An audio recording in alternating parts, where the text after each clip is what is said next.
I am not what happened to me. I am what I choose to become.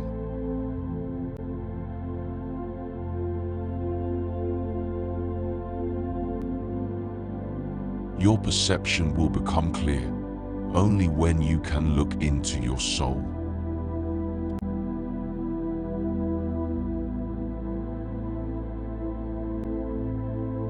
Until you make the unconscious conscious, it will direct your life, and you will call it fate.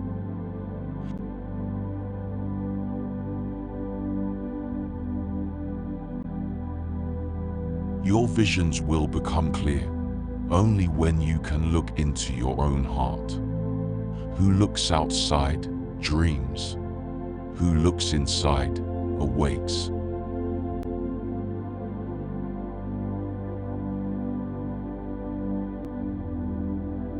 The privilege of a lifetime is to become who you truly are.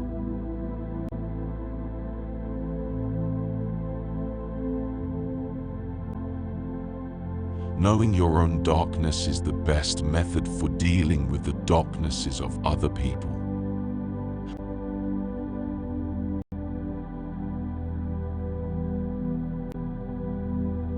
The meeting of two personalities is like the contact of two chemical substances. If there is any reaction, both are transformed.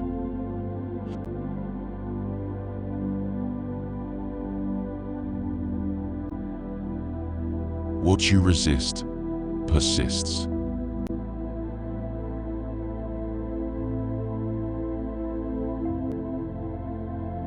Loneliness does not come from having no people about one, but from being unable to communicate the things that seem important to oneself, or from holding certain views which others find inadmissible.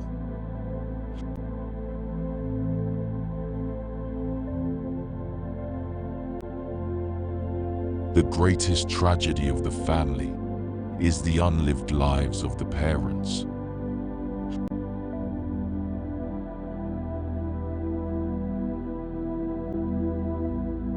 The pendulum of the mind oscillates between sense and nonsense, not between right and wrong.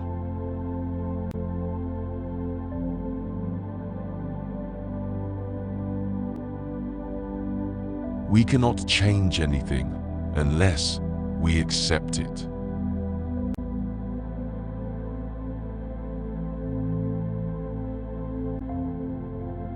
The shoe that fits one person pinches another. There is no recipe for living that suits all cases.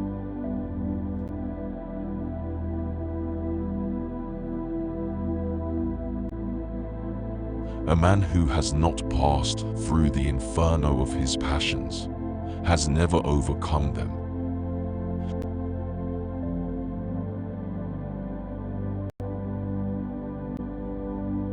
The healthy man does not torture others. Generally, it is the tortured who turn into torturers.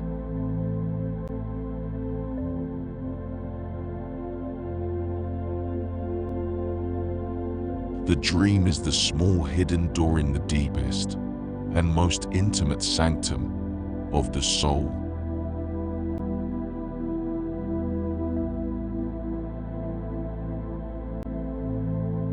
The greatest and most important problems of life are fundamentally insolvable. They can never be solved, but only outgrown.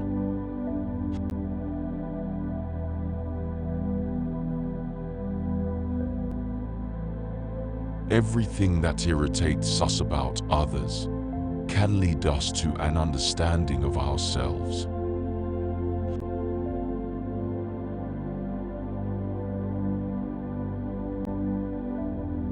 Thinking is difficult. That's why most people judge.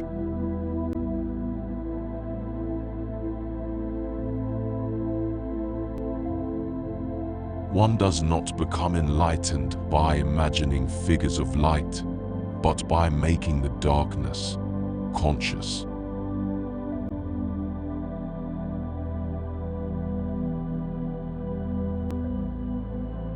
The world will ask you who you are, and if you don't know, the world will tell you.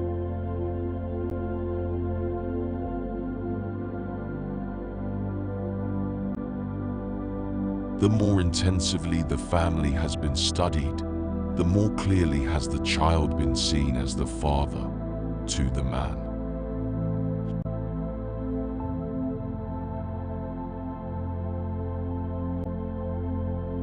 Your perception will become clear only when you can look into your soul.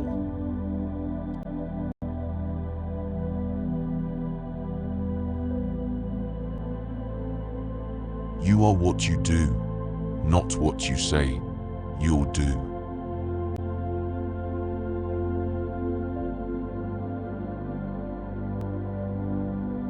Every form of addiction is bad, no matter whether the narcotic be alcohol, morphine, or idealism.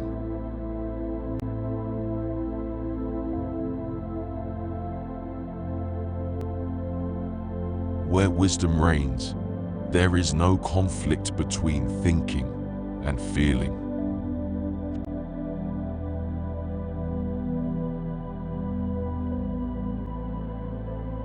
As a child, I felt myself to be alone, and I am still, because I know things and must hint at things which others apparently know nothing of, and for the most part, do not want to know.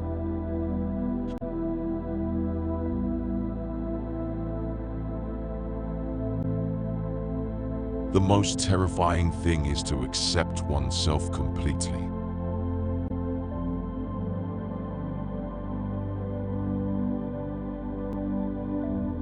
There's no coming to consciousness without pain.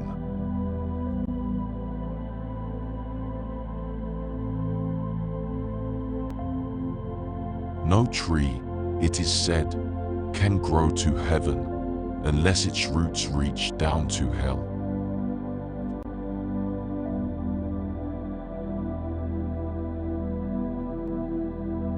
Show me a sane man, and I will cure him for you.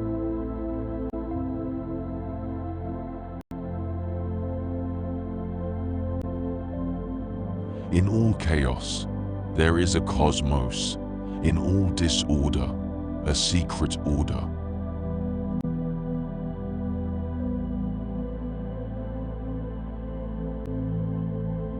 People will do anything, no matter how absurd, to avoid facing their own souls.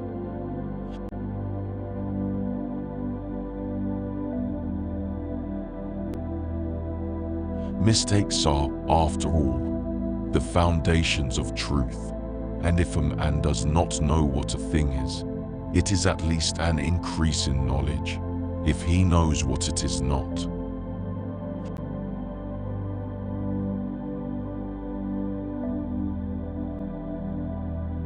As far as we can discern, the sole purpose of human existence is to kindle a light of meaning in the darkness of mere being.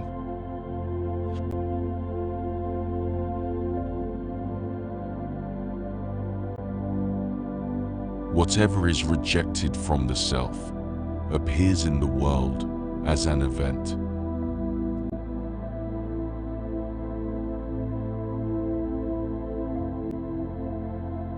How can I be substantial if I do not cast a shadow? I must have a dark side also, if I am to be whole.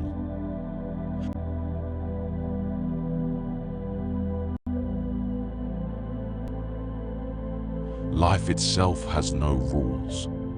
That is its mystery and its unknown law. What you call knowledge is an attempt to impose something comprehensible on life.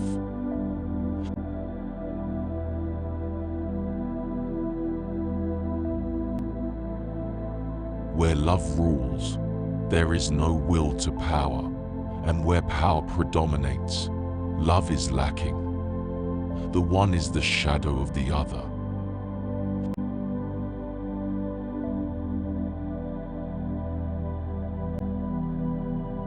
Through pride, we are ever deceiving ourselves. But deep down below the surface of the average conscience, a still, small voice says to us, something is out of tune.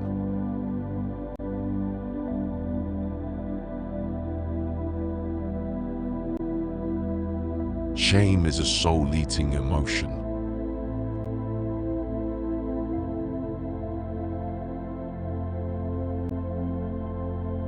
There are as many nights as days, and the one is just as long as the other in the year's course.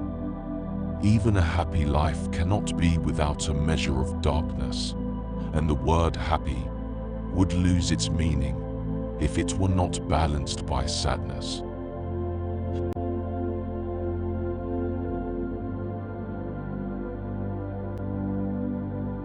The creation of something new is not accomplished by the intellect, but by the play instinct acting from inner necessity.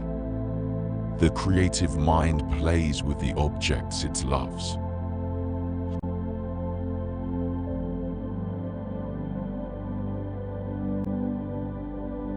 To find out what is truly individual in ourselves, profound reflection is needed. And suddenly, we realize how uncommonly difficult the discovery of individuality is.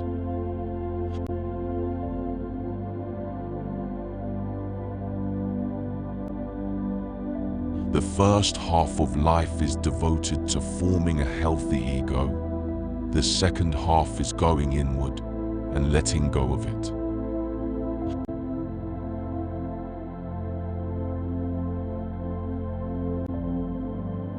Nights, through dreams, tell the myths forgotten by the day.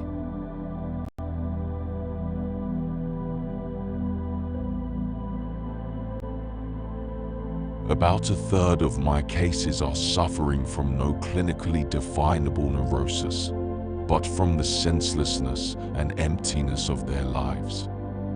This can be defined as the general neurosis of our times.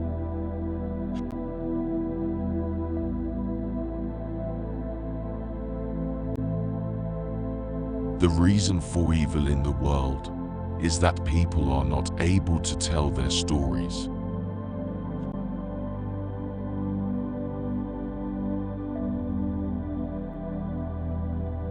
Wholeness is not achieved by cutting off a portion of one's being, but by integration of the contraries.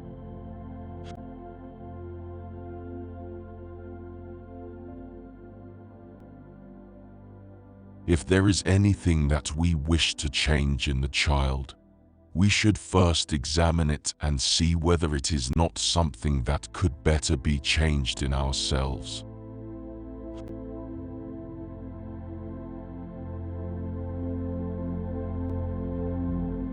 It is often tragic to see how blatantly a man bungles his own life and the lives of others, yet remains totally incapable of seeing how much the whole tragedy originates in himself, and how he continually feeds it and keeps it going.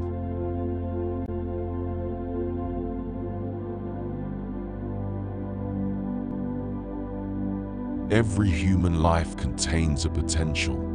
If that potential is not fulfilled, then that life was wasted.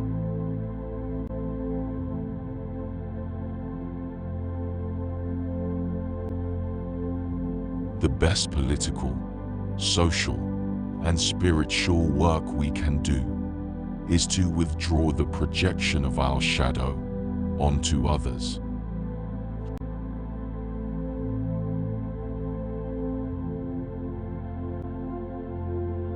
We meet ourselves time and again in 1,000 disguises on the path of life.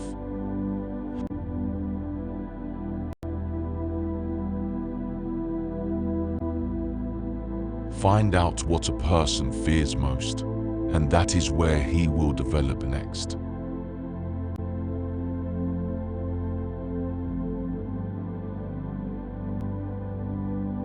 Deep down, below the surface of the average man's conscience, he hears a voice whispering, There is something not right, no matter how much his rightness is supported by public opinion or moral code.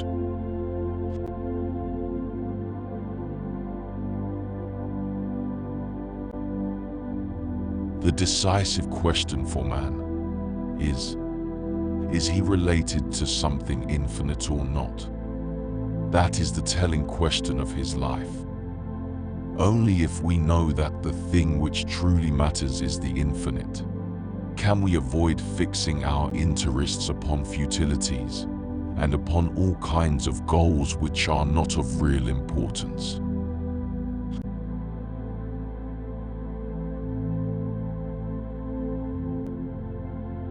It all depends on how we look at things, and not on how things are in themselves.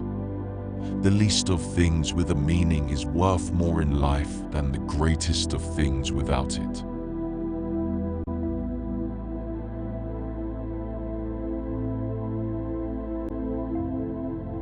There can be no transforming of darkness into light, and of apathy into movement, without emotion.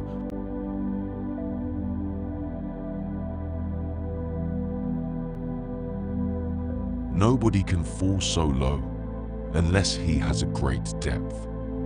If such a thing can happen to a man, it challenges his best and highest on the other side. That is to say, this depth corresponds to a potential height, and the blackest darkness to a hidden light.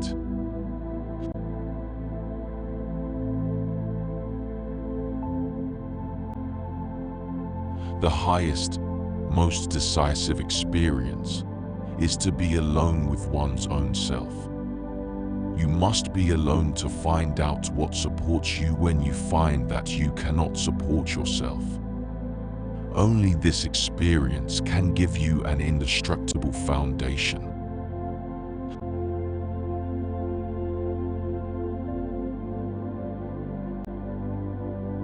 Midlife is the time to let go of an over-dominant ego and to contemplate the deeper significance of human existence.